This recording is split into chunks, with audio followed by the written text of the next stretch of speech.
Sis adalah masalah kesihatan yang sering dikhawatiri oleh kaum wanita tidak mengira usia. Namun, risiko untuk mengalami sis lebih cenderung kepada wanita berusia kerana perubahan hormon yang berlaku. Terdapat beberapa jenis sis iaitu sis ovari, ginjal dan juga dermoid. Antara simptom utama yang dialami oleh pesakit sis adalah benjolan pada bahagian kulit, ovari dan juga buah dada. Selain itu, perubahan kulit dan kesukaran membuang air kecil juga menjadi salah satu simptom sis.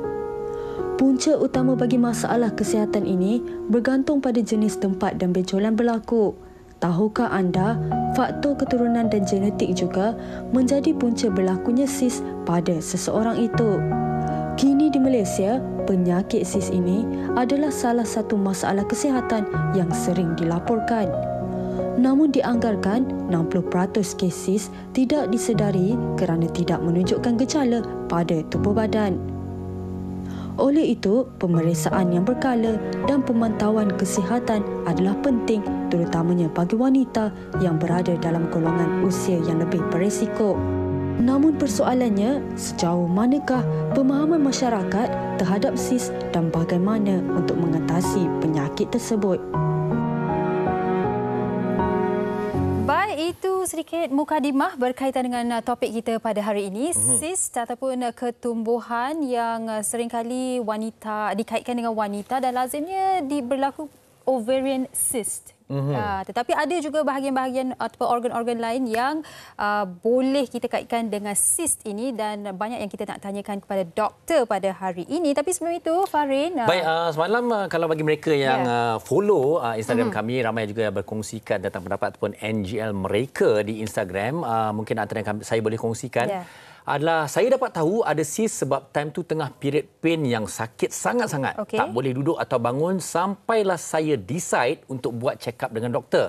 Wanita kat luar sana jangan rasa normal je kalau ada period pain. Okey, ini satu lagi yang saya nak bacakan. Pernah sekali cukur bulu ketiak macam biasa. Tiba-tiba ada nampak macam jerawat dan ingrown hair. Saya pun pecahkan macam biasa sebab ingat jerawat je. Tapi lepas tu merana sakit sangat-sangat sampai pergi jumpa doktor. Itu yang saya katakan tadi. Ini mungkin antara simptom lah. Okey, mungkin kalau boleh berkesempatan satu yang terakhir, tadi penerbit kata kenalkanlah tetamu. Okey, baik.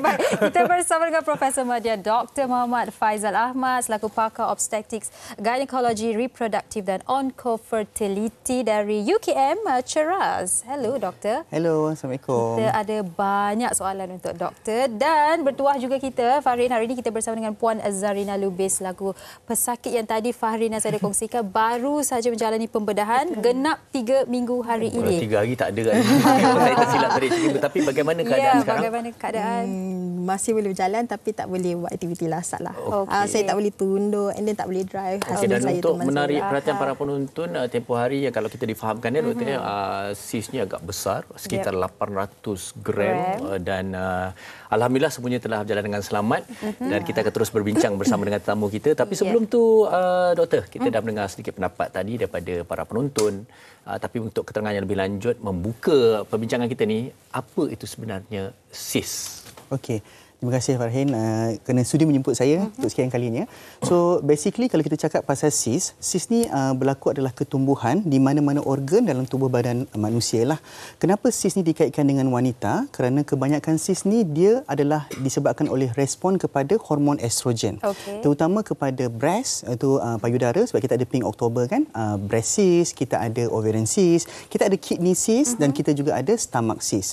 Tapi kebanyakan sista, kita dalam bahasa awam kita panggil sista lah. Sista ni dia tidak adalah benda yang bukan berbahaya. Akan tetapi dia juga adalah merupakan salah satu pertanda awal untuk kanser. Justru kalau kita cenderung kepada wanita, soalnya kita akan cakap dalam dua sis yang berbeza lah. Satu breast sis, yang itu kita dah kupaskan hari itu. Now kita cakap pasal ovarian sis. Ovarian sis ni adalah satu ketumbuhan semula jadi yang berlaku dalam kita punya ovari semasa hari untuk kita mengeluarkan telur. So kita panggil sebagai functional cyst. Maksudnya setiap wanita Setiap wanita akan mengalaminya. Sebab tu kalau wanita tu pergi ke mana-mana klinik dan membuat imbasan ultrasound, kalau masa tu adalah masa subuh beliau, katakan hari ke-12 atau hari ke-14 period, tak hairan kalau doktor akan detect ada small cyst yang sebenarnya adalah kantung telur yang belum berovulasi. Selalunya saiz cyst yang kita kata normal ini adalah kurang daripada 2.5 mm. Kita ambil kata dalam 18 ke 20 mm lah. Usually kalau kita dapat cyst macam tu, kita akan cakap nanti kalau dah period datang balik scan, usually cyst tu dah hilang. Sebab dia dah pecah dan mengeluarkan telur. Itulah cyst yang normal.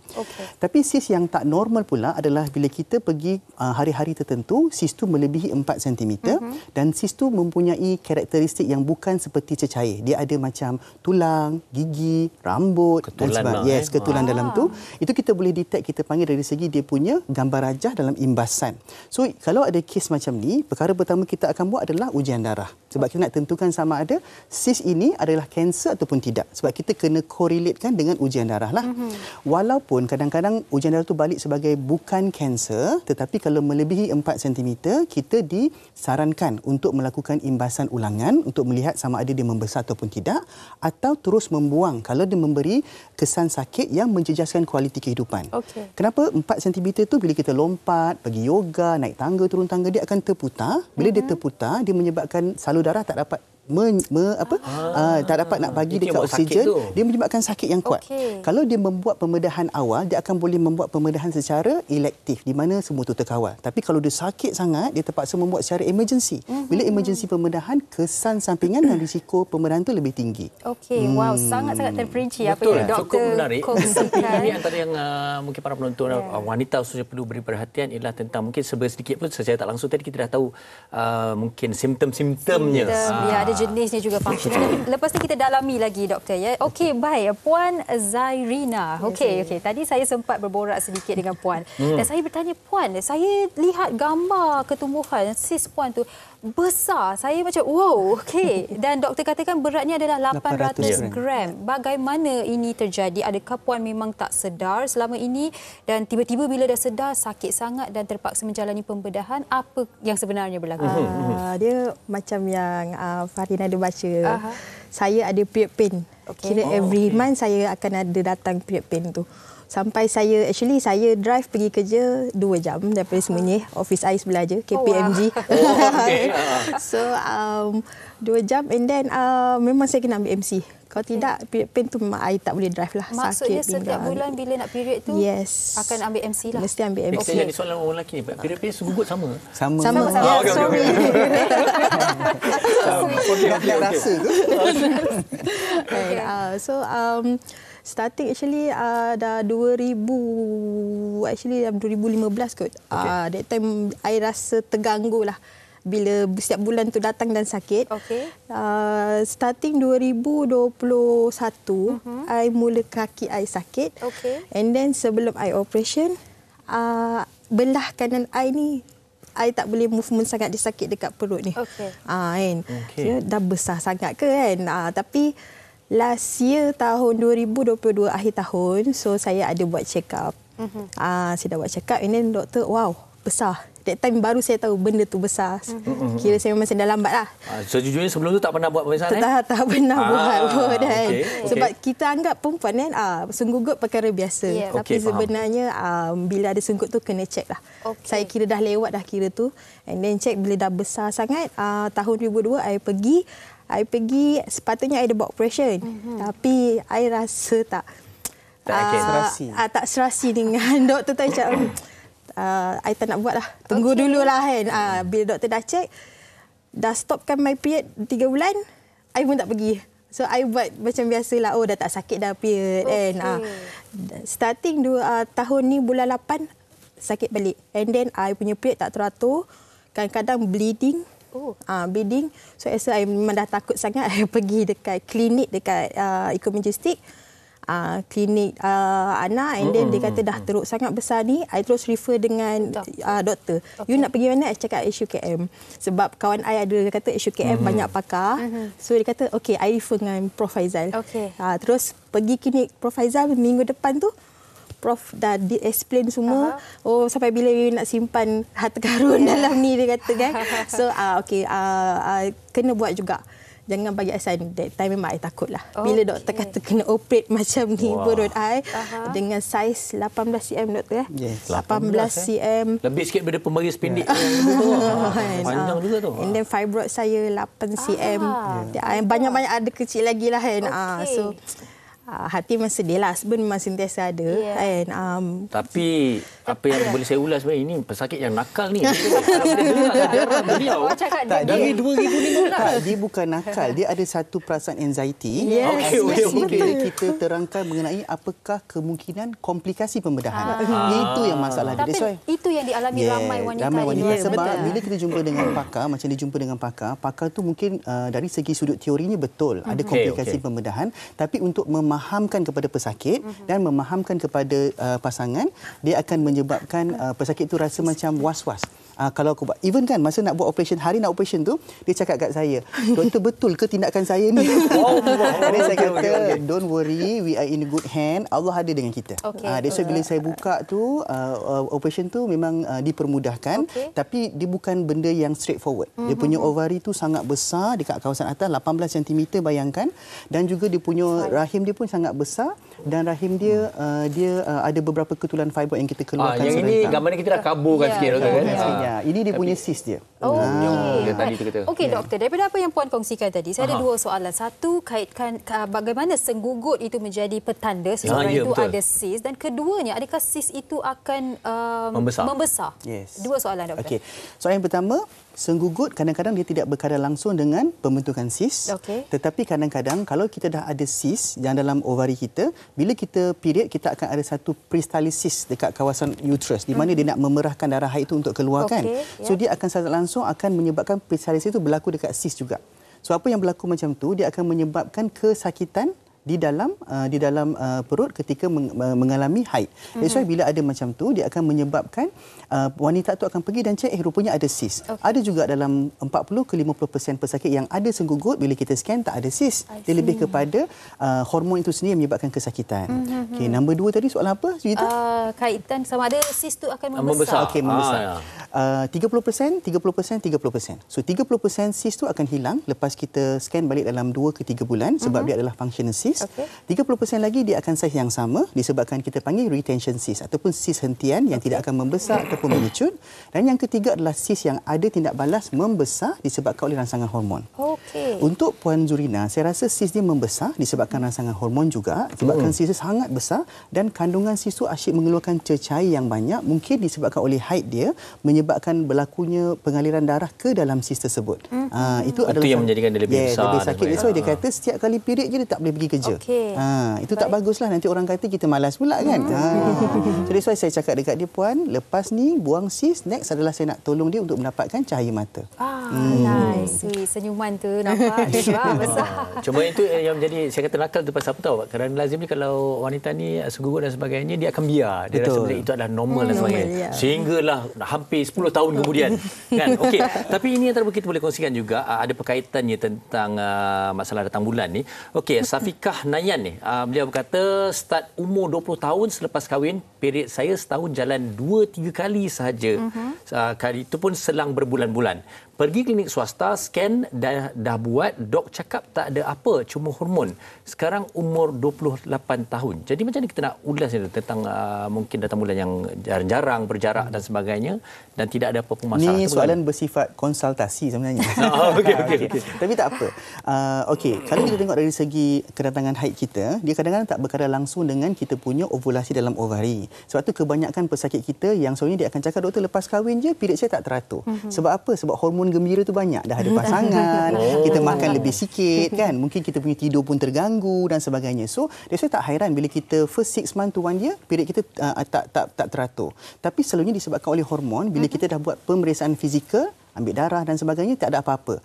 So justru kalau kes-kes macam ni, apa yang saya akan buat, akan menstabilkan dulu hormon dengan memberi kaedah pil perancang. Tapi wanita ni bila kata awak kena start pil perancang dulu untuk stabilkan hormon, tapi doktor saya nak dapat anak, takkan saya nak makan pil perancang. Tapi saya fahamkan kepada mereka, pil perancang ni untuk stabilkan hormon. Kalau hormon awak tak stabil di awal perkahwinan sampai 5-6 tahun anniversary pun tak dapat anak, sebab kan ovulasi itu tak berlaku. So kadang-kadang saya ni sebagai lelaki susah juga nak memahami wanita ni, tapi saya suka guna jargon-jargon yang diorang boleh faham. Ini topik lain, doktor. Susah memahami wanita.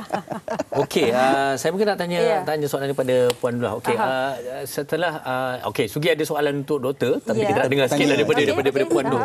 Okey Puan, antara lain yang kita boleh kongsikanlah sebenarnya, antara simptom-simptom yang mungkin kita perasan tak perasan di kalangan seorang wanita menjadi wanita ni, tentang yang membawa kepada permasalahan sis dan mungkin kesihatan yang lain. Mungkin ianya lebih daripada setakat period pain saja.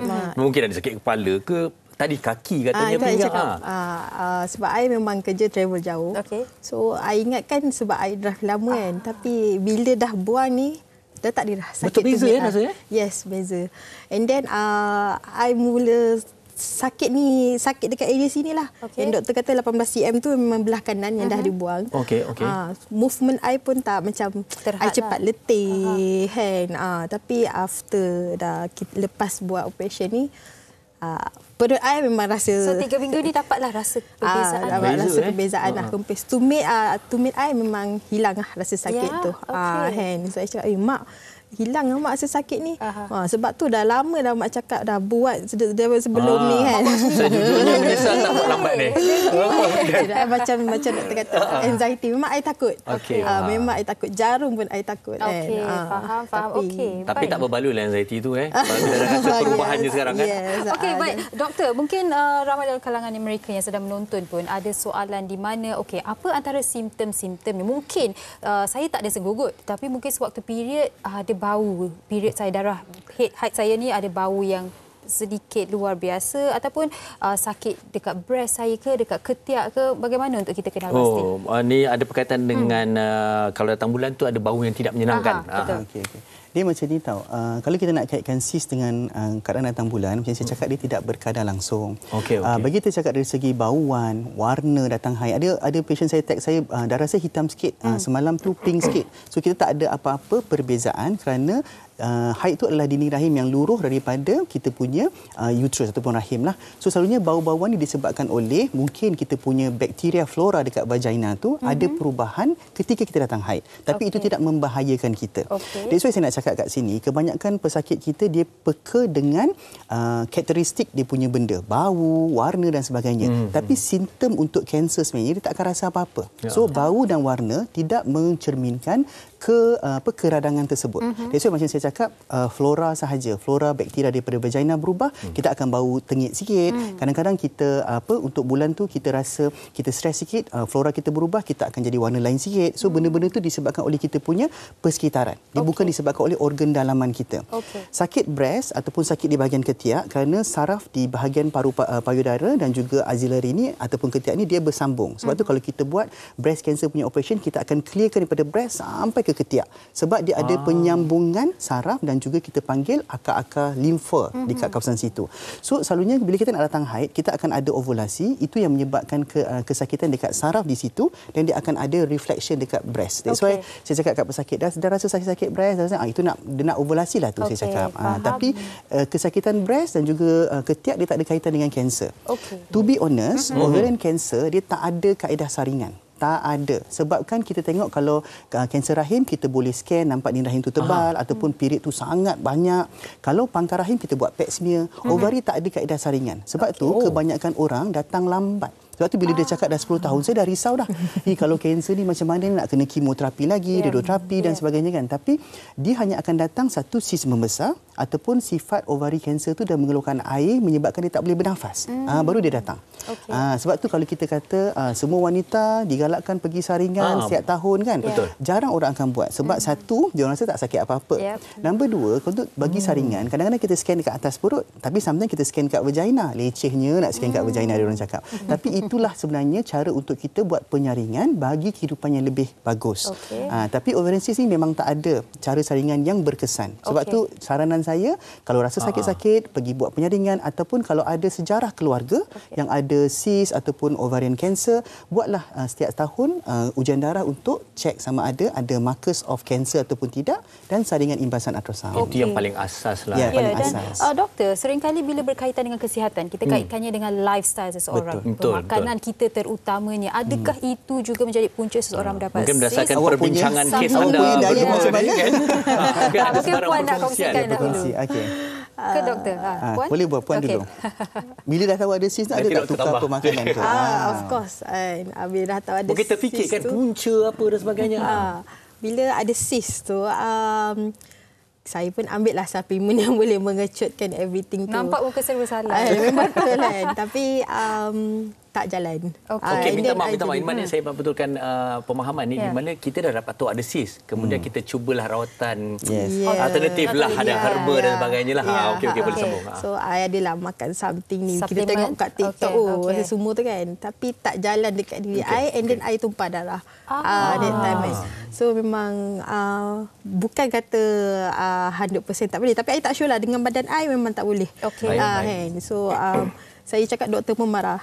Merepek lagi ambil benda-benda alah tu semua. Dia kata kan. Patut buang je. Tak payah dah nak fikir nak kecut ke nak apa kan. As long as you dah ada, kena pergi jumpa doktor. Macam doktor kata, buat saringan. Dapatkan nasihat apa suggest daripada doktor lah. Okey, ini penting, awareness. Problem dengan Zarina, bila dia ambil so-called suplemen, suplemen tu dimomokkan untuk mengecutkan cyst. Tapi dia sebenarnya mengandungi phytoestrogen yang menambahkan lagi estrogen dalam badan dia. Sebab tu tak hairan cyst dia semakin membesar dan ada pendarahan. Masa dia datang, orang lain hemoglobin Abang Fahim, dia dalam 12 ke 13. Dia 7 kot. Sampai saya terpaksa masukkan ubat iron selama 4 ke 5 hari sebab nak make sure darah dia tu naik kepada 12. Sebab darah kita sepatutnya 12 ke atas. Dia dah 7 dah masa tu. Mesti waktu terlemah. So maksudnya sebab tu dia rasa tak selesa, tak larat. Sebab bila dia makan ubat suplemen tu, dia menyebabkan dinding rahim dia menebal dan period dia sangat banyak. So saya tanya dia, ini sakit cyst ke sakit parah rahim ni kan? Saya terpaksa buat penyaringan dekat pangkal rahim, dekat dinding rahim dan juga cyst. Alhamdulillah semua saringan tu menunjukkan bahawa tanda awal keradangan tu baru berlaku tapi bukan kanser lagi. Sebab tu saya cakap, kalau kita dah ada masalah begini, kadang-kadang kita jangan terpengaruh dengan apa-apa yang ada dalam media sosial dan sebagainya, dan kita tak tahu kandungan tu apa. Dari segi pemakanan pula, dia tak adalah makanan yang kita boleh makan yang ni, kecut yang ni, makan yang ni, jadi cantik dan sebagainya kan. Tak ada. Tapi bagi saya, kalau orang tanya kat saya, pemakanan tu macam mana? Macam mana nak tukar pemakanan? Dia kena kurangkan pemakanan yang banyak soya, which is yang kita kata soya ni akan ada phytoestrogen. Nombor 2, any supplement yang kita baca kat situ ada phytoestrogen, terutama yang berguna untuk perimenopause. Kononnya, kalau makan jamu ni akan menyebabkan kita rambat wrinkle, makan yang ni untuk kesihatan intim suami isteri. Confirm semua benda-benda tu ada phytoestrogen. Sebab bila estrogen kamu dah semakin menurun, kamu makan benda tu, kamu akan rasa lain. Sebab dia akan bagi suplemen estrogen. Tapi kita yang umur macam dia ni, estrogen tengah banyak ni. So kalau kamu makan, tambah lagi, dia akan menyebabkan kemudaratan. So everything need to be in moderate. Sebabnya kita pun tak tahu ingredients dia apa. Kita beli je sebab katanya membantu kan. Sugi dan wanita luar sana faham ni tentang makanan-makanan yang ada unsur phytoestrogen itu. Saya akan ingat. Antara perkongsian lain kita dapat daripada Angel kita semalam di Instagram adalah ini, saya detect cyst masa pergi check up pregnancy. Cuma nak confirmkan pregnant sekali doktor detect cyst. Decide untuk operate pada 16 minggu pregnancy tapi cyst mengecut. Saya detect dengan dermoid cyst pada ukuran 8.9 cm. Okey, ini juga ada berkaitan juga. Mungkin ramai ingin tahu, adakah cyst ni kalau katalah kita dah buang ni, dia boleh datang lagi? Dia boleh berulang lagi ke? Boleh berulang lagi. Sebab tu masa saya buang cyst dekat Zarina, saya cakap kat dia, kamu dah ada cyst yang sangat besar. Setiap 6 bulan sekali kamu kena buat saringan berkala. So di luar sana pun kalau kita dah pernah membuat pembedahan buang cyst, dia bukan maksudnya episod tu dia tak berulang. Dia akan berulang kerana kita punya ovari tu dah sensitif untuk ketumbuhan, ataupun kita dah ada genetik yang akan menyebabkan mudahnya membentuk cyst dalam badan kita.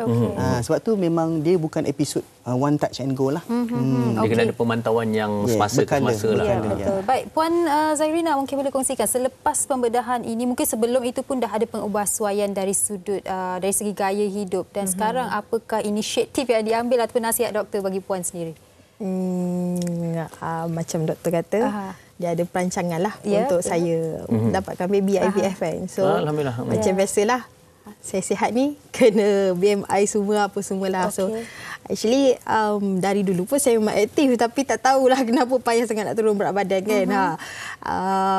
Lagilah sekarang ni dah bekerja, balik kerja sampai rumah tidur dah penat kan. Kalau dulu muda-muda sebelum kahwin memang selalu ni lah. So right now I punya inisiatif after this I kena hidup kan, kena join semua setiap petang semua kan. Okey Puan, sebagai seorang yang dah melalui pengalaman merasai perbezaan sebelum dan selepas menjalani pembedahan, pemeriksaan dan sebagainya. Mungkin boleh kongsikan dengan para penonton sebenarnya lah, kalau jangan takut untuk melakukan pemeriksaan, jangan takut kalau perlu melakukan prosedur dan sebagainya, dan sila cakna dan sensitif tentang perubahan-perubahan diri.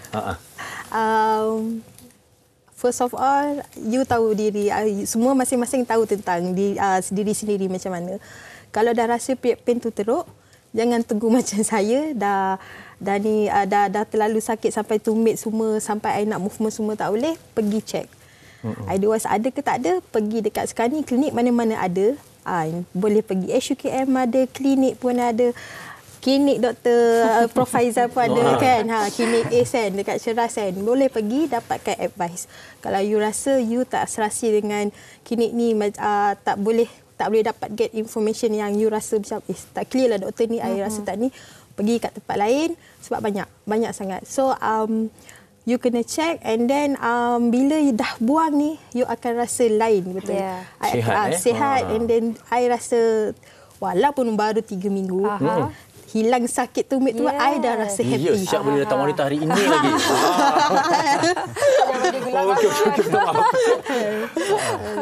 Itu je lah I nak bagi tahu. Baik, terima kasih.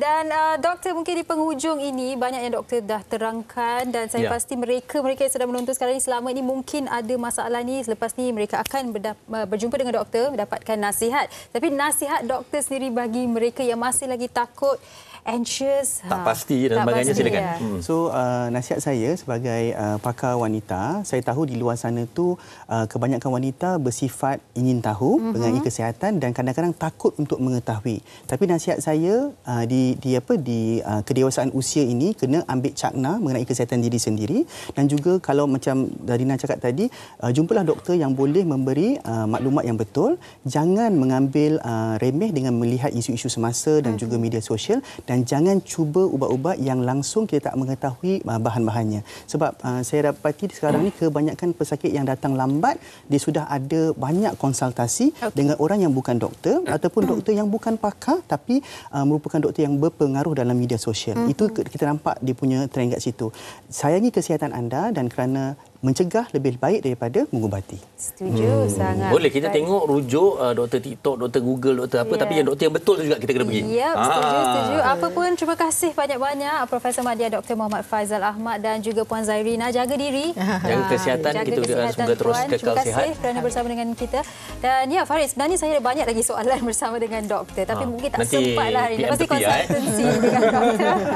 Dan terima kasih kepada anda yang sudi bertanyakan soalan-soalan dan juga berkongsi pengalaman anda di NGL Instagram WH. Dan hari ini kita ada seorang penyanyi jemputan istimewa, Aziz Harun dengan lagunya Janji. Dia janji dengan kami, jangan ke mana-mana. Kita berehat seketika.